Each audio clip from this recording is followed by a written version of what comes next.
Boa noite. Oradora do Grande Expediente faz prestação de contas dos primeiros meses de mandato. A maioria das demandas são das pautas da educação. A gente também tem demandas da comunidade, de infraestrutura dos bairros, de demandas de estrutura das escolas. Aprovado o projeto que determina a divulgação de demonstrativos de aplicação com multas de trânsito. Pois é um dos preceitos básicos da política é a transparência e levar essas informações à população. Também buscamos, na criação do projeto, não burocratizar, para atrasar mais o serviço público. Eva Valéria Lorenzato encaminha pedido de informações sobre a compra de kits Covid. O Ministério da Saúde já teria feito indicações de que ele não é um medicamento eficaz para a Covid. E Gleison Consalter sugere a reforma do caminhódromo no loteamento Independente 2. Pelo menos se mantenha o caminhódromo, né, para as pessoas de idade usufruírem, né, do espaço que até então não foi depredado, né.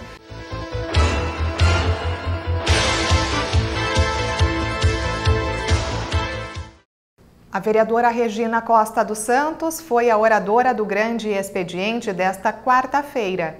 A parlamentar fez uma prestação de contas de suas ações na Câmara. A pedetista falou sobre os 10 primeiros meses do seu trabalho na Câmara e como tem guiado suas ações através de um conselho denominado Mandato Coletivo. A gente vem atuando em algumas demandas específicas por ser professora, por termos um mandato coletivo onde predomina, né, o número de professores. A maioria das demandas são das pautas da educação. A gente também tem demandas da comunidade, de infraestrutura dos bairros, de demandas de estrutura das escolas, parada de ônibus, né, placas de pare. Então chegam muitas demandas, né, no nosso gabinete, e nesses 10 meses no Grande Expediente a gente tentou pontuar mais ou menos de acordo com como a gente está se organizando. Nós temos o projeto Gabinete no Bairro, que vai até a comunidade, leva o gabinete para ouvir a população e saber quais são as suas demandas. A partir dessas visitas que a gente faz à comunidade, tem uma série de encaminhamentos que são feitos através de pedidos de providência, indicações e até mesmo projetos de lei. Já surgiram dessas visitas às comunidades. Da educação, né, a gente visita todas as escolas, né, do município, temos aí como meta visitar todas até o final do ano, onde também sai uma série de encaminhamentos depois dessas demandas, que são de natureza voltada à questão do atendimento ao aluno, né, questões pedagógicas, também tem questões que são de infraestrutura, de projetos que possam auxiliar, né? Inclusive eu falei no Grande Expediente que o professor está sozinho muitas vezes em sala de aula e que isso implica na questão da qualidade da educação. Também defendemos muito a valorização do professor, do servidor público, que a classe trabalhadora não tenha perdas de direito. Tudo isso a gente foi tendo atuações no decorrer desses 10 meses. As visitas é de acordo com demandas, né?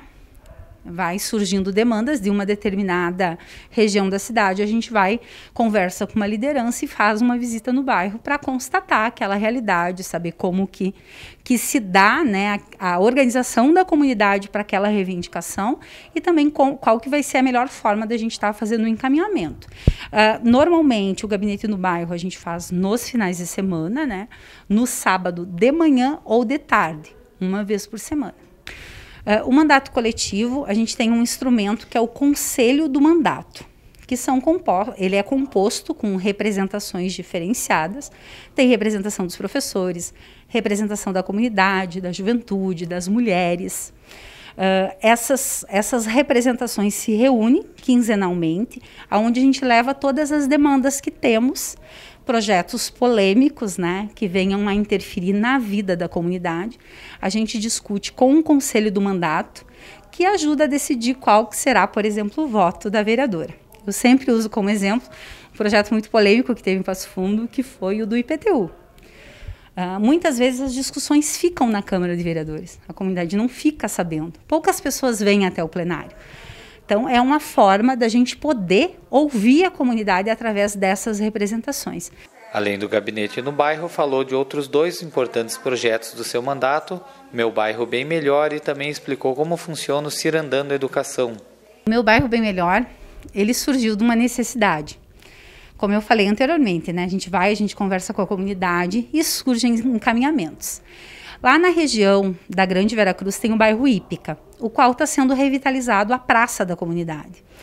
Mas de nada resolve a gente só revitalizar se a gente não reeducar a nossa população para utilizar esses espaços públicos. Então, o Meu Bairro Bem Melhor, ele vai trazer atividades, vai trazer ações que venham a contribuir para a comunidade se conscientizar na utilização desses espaços públicos. A primeira atividade do projeto está sendo, né, porque ele ainda está acontecendo, na Escola Daniel Dipp, onde nas turmas de 8º ano a gente conversa, né, com os jovens. A partir disso, a gente faz uma série de atividades com dinâmicas, de forma que eles sintam prazer em estar realizando aquelas atividades, e também vão ter ações de intervenção na comunidade. Por exemplo, eles estão lá muito, através dessa análise, uma das preocupações é a questão do excesso de lixo na praça, nas ruas. Então, a gente vai fazer, na próxima semana, uma intervenção com os alunos, colocando placas, conversando com os moradores, distribuindo um panfleto, conscientizando a comunidade da importância daquele lugar ficar limpo e de que a utilização seja correta, de acordo, né, por exemplo, da faixa etária das crianças para utilizar o parquinho. Muitas vezes o parquinho acaba estragando porque ele não é utilizado da forma como deveria. Então, o Meu Bairro Bem Melhor, ele vem com uma série de ações que é justamente para trazer um outro sentido para os espaços públicos, para que a comunidade venha aproveitar da melhor forma. O projeto Cirandando Educação, ele surge da necessidade de um contexto hoje que a gente vive, que é a dificuldade de aprendizagem das crianças. Ele acontece hoje na ocupação 2 do bairro Valinhos, onde a maioria das crianças estão em situação de vulnerabilidade social e com muita dificuldade de aprendizagem. Infelizmente, as redes de ensino, elas não ofereceram uma ação para que essas crianças que daqui a pouco não têm condições de pagar um professor particular, que o acesso à internet é limitado, que muitas vezes o pai e a mãe, né, são, por exemplo, analfabetos, não conseguem auxiliar nas tarefas de casa. Nós estamos propondo que nessa comunidade, um grupo de voluntários, onde todos eles são professores, uma vez por semana, sentam com essas crianças com dificuldade de aprendizagem para auxiliá-las nessas atividades que venham a desenvolver a aprendizagem. Muitos chamariam de aula de reforço. A gente prefere dizer que é uma oportunidade delas desenvolverem a aprendizagem através, né, de dinâmicas, de jogos, de atividades direcionadas por esses professores que são voluntários, que estão aí dedicando, né, a esse projeto um pouco do seu tempo. Tem sido um projeto assim fantástico, porque a gente leva esperança. Esperança que essas crianças venham a poder ser um doutor, né? Venham poder ser daqui a pouco um professor, uma professora. Nós temos no projeto crianças que estão no 4º ano que ainda não conseguem ler. A escola pública deveria ter o suporte para essas crianças, mas infelizmente isso não acontece. A forma como a gente encontrou de estar podendo, ao menos nessa comunidade, oferecer uma oportunidade para essas crianças é através do projeto Cirandando Educação. Esse é um projeto que eu tenho muito carinho por ele, porque mexe muito com a gente como professor, que a gente sabe o quanto é importante ler, escrever, calcular e o quanto essas crianças precisam de oportunidades de aprendizagem. Regina finalizou seu grande expediente citando os números do plebiscito acerca da privatização da Corsã e os motivos do seu posicionamento. Hoje a Corsã, sendo pública, ela oportuniza para a comunidade, por exemplo, a tarifa social, onde quem é de baixa renda paga um valor menor. Em Passo Fundo nós temos 16, se não estou enganada, 16 bicas públicas, que é justamente para aquelas pessoas que não têm condições de pagar. A gente tem aí o exemplo de Uruguaiana, onde a água sai marrom da torneira. Então, primeira coisa, qualidade, o acesso a todos. Água, as pessoas não vivem sem água, né? Então ela não pode ser tratada como um produto. O plebiscito, ele deixou muito claro qual que é a opinião do povo gaúcho, aonde mais de 90 mil pessoas participaram e a maioria disseram não à privatização, não à venda desse direito, que é um direito essencial. Lembrando, e é importante fazer esse esclarecimento para a comunidade, uma empresa privada visa lucro. O primeiro efeito que a gente vai ter é na tarifa. A tarifa, hoje, da forma como está o aditivo posto para os prefeitos, não garante que a tarifa não venha a aumentar. Bem pelo contrário, tudo indica que ela vai estar aumentando. Então é importante a gente fazer o esclarecimento para a comunidade, reafirmar que toda e qualquer decisão do nosso prefeito Pedro Almeida deve estar passando pela Câmara e deve ter participação popular. É inadmissível que uma pauta que interfira tanto na vida das pessoas seja discutida de portas fechadas, né? Com barganhas, quem paga mais leva. Que infelizmente é a forma como a gente vê que está sendo tratada essa matéria no estado do Rio Grande do Sul. Eu defendo a água para todas as pessoas, eu defendo a água como um direito, então logo eu sou contra a privatização, porque no país todo, onde privatizou, não atingiu as metas, os números mostram isso. Então, em Passo Fundo, o prefeito Pedro Almeida tem a oportunidade de trazer esta pauta de uma forma com que não seja trazido prejuízos para a nossa comunidade. Então esperamos aí que a gente tenha um amplo debate, porque a pauta merece uma atenção, responsabilidade dos nossos parlamentares e também do Executivo. E depois do intervalo, nós retornamos com outras informações do Parlamento Municipal. É um minuto só.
O plenário aprovou por unanimidade um projeto de autoria do vereador Gil Krug.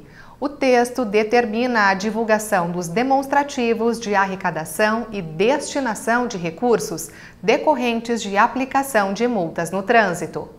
Buscamos com esse projeto de lei trazer a transparência, pois é um dos preceitos básicos da política, é a transparência e levar essas informações à população. Também buscamos, na criação do projeto, não burocratizar, para atrasar mais o serviço público. E sim, ao mesmo tempo, trazer a transparência, mas facilitando. Então, o projeto prevê que seja informado anualmente aonde está sendo destinado esses valores e os valores arrecadados. Estão sendo destinados em área de segurança, de educação de trânsito, planejamento, infraestrutura. Então, são informações básicas da destinação correta desses valores aplicados nas multas. Conforme o parlamentar, hoje não há dispositivos para que os cidadãos possam ter conhecimento sobre o destino dos recursos das infrações de trânsito na cidade. O cidadão não tem a informação. Ele, procurando, através dos portais de transparência, ele consegue saber a quantidade, os valores repassados ao município. Mas isso diferencia de muitos órgãos e dos órgãos autuadores, né? E não aonde o município está diretamente aplicando isso, né? Com certeza isso já acontece da forma correta, porém queremos apenas levar essas informações com transparência para o cidadão. A vereadora Eva Lorenzato solicitou informações ao Executivo sobre a compra de kits Covid. A parlamentar busca esclarecimentos sobre os valores investidos pelo poder público. A partir do momento que o site da UOL publicizou a matéria sobre as cidades que continuam investindo recursos públicos na compra do kit Covid, que é um medicamento que não tem comprovação nenhuma do seu funcionamento, e inclusive já teria, depois da CPI da Covid, o Ministério da Saúde já teria feito indicações de que ele não é um medicamento eficaz para a Covid. A partir disso, imediatamente a comunidade começou a procurar o nosso gabinete, me ligar via WhatsApp, no Facebook, Messenger, me questionando, vereadora, isso é verdade? E a partir desta informação, como eu participo sempre, que possível, das reuniões do Conselho Municipal da Saúde, e em algum momento já havia tido um debate sobre essa questão, nós optamos em fazer um pedido de informação ao Executivo para averiguar, que é a nossa função enquanto vereadora, uma das funções é fiscalizar. Nós queremos ouvir a Secretaria da Saúde sobre os valores e se efetivamente ainda está sendo gasto dinheiro municipal com a compra do kit Covid. Porque algumas alegações de alguns médicos, por exemplo, é que o kit Covid, o médico teria liberdade para prescrever aos seus pacientes. Mas isso não é absoluto. O médico pode até prescrever, agora o paciente tem que querer também, ele tem que ser informado. E nós também tivemos informação aqui no nosso gabinete de que muitos pacientes têm a receita do kit Covid sem obter nenhuma informação do médico, sem dialogar com os médicos se ele quer ou não tomar essa medicação. Então isso é muito grave, eu acho que tem tantas outras demandas, outras questões que o município pode investir, desde a contratação de médicos, outros medicamentos que são mais eficazes do que a cloroquina, por exemplo, que a gente sabe, teve uma CPI que tem provas, os médicos, a ciência diz, a OMS, que não é eficaz o kit cloroquina, o kit Covid. Então seria um absurdo o poder público ainda estar investindo recursos, valores que são tão escassos na nossa saúde, direcionando para esse tipo de medicamentos. Já o vereador Gleison Consalter está sugerindo ao Executivo a criação de uma pista de skate e a reforma do caminhódromo no loteamento Independente 2. Para o parlamentar, espaços destinados à prática de atividade física são importantes para a comunidade. Nós fomos abordados por uma moradora do bairro Independente, tanto é que ela veio até o nosso gabinete, né? Juntamente representando uma comitiva do próprio bairro, aonde a administração passada deixou uma praça para as crianças com novos brinquedos, uma pista até um espaço para as caminhadas, um caminhódromo, tudo bem organizado, mas infelizmente por vândalos, né, de outros bairros que acabaram, né, residindo ali naquele espaço e depredaram, enfim, tornaram aquele espaço assim bem deprimente, segundo o relatório dessa moradora daquela comunidade. Então, por parte dela, juntamente com outros moradores daquela região, eles querem o quê? Que pelo menos se mantenha o caminhódromo, né, para as pessoas de idade usufruírem, né, do espaço que até então não foi depredado, né, e também aonde foi colocado tinha também um campo de futebol para os jovens com telas, estava todo fechadinho, muito bem organizado pela administração antiga, como comentei, mas também, né, já não tem mais, foi totalmente depredado, enfim, não tem mais aquele espaço, o mato está tomando conta, então que pelo menos nesse espaço faça sim uma pista de skate, porque tem muitos jovens naquela região que têm os skates, são esportistas, acabam usando aquele espaço para isso, mas por enquanto, por inviabilidade do espaço nesse momento, então foi nos colocada essa demanda. Então, imediatamente nós solicitamos uma indicação ao Executivo para que se possa, assim, ser contemplada com a manutenção, né, e melhorias do caminhódromo, que já existe, e essa atual situação, né, para incorporar uma pista de skate ali para os moradores, principalmente a juventude ali, moradores e outros visitantes também que possam usufruir daquele espaço que é grande e é da comunidade do Bairro Independente. Vereador, como que você pode destacar a importância desses espaços públicos, como o caminhódromo, nesse bairro que o senhor recebeu a solicitação, como em outros pontos da cidade? Bom, eu, como sou professor de educação física, então toda essa ideia vinculada à atividade física, espaços públicos de lazer, de entretenimento, são todas elas muito bem-vindas. Eu cito aqui, como você mencionou, um exemplo do bairro Independente, mas podemos aqui citar inúmeros outros bairros que não têm nenhum espaço, uma praça adequada para as crianças da comunidade usufruírem. Quem dirá um espaço maior, como o bairro Independente está tendo. Eu fui lá visitar, o espaço é grande, o espaço é amplo, tem uma série de atividades que podem ser feitas naquele local. Então, tudo que vem para a prática do esporte, para o lazer da comunidade, será muito bem encaminhado e muito bem aceita do vereador Gleison, porque a gente é da área, a gente trabalha com as crianças já de 4 a 5 anos de idade. Então, quanto mais jovens, né, mais cedo iniciarem uma atividade física, com certeza eu me sinto muito agradecido e contemplado. E esses espaços a nossa cidade precisa. Já tem inúmeros espaços aqui, é bom citar, né, que a gente tem vários espaços públicos assim que vêm ao encontro dessa nossa indicação, mas é claro que a nossa ideia é ampliar cada vez mais e a gente conta sim com o apoio do Executivo Municipal. E estas foram as informações do Jornal da Câmara de hoje. Nós temos um novo encontro amanhã. Uma ótima noite e até lá!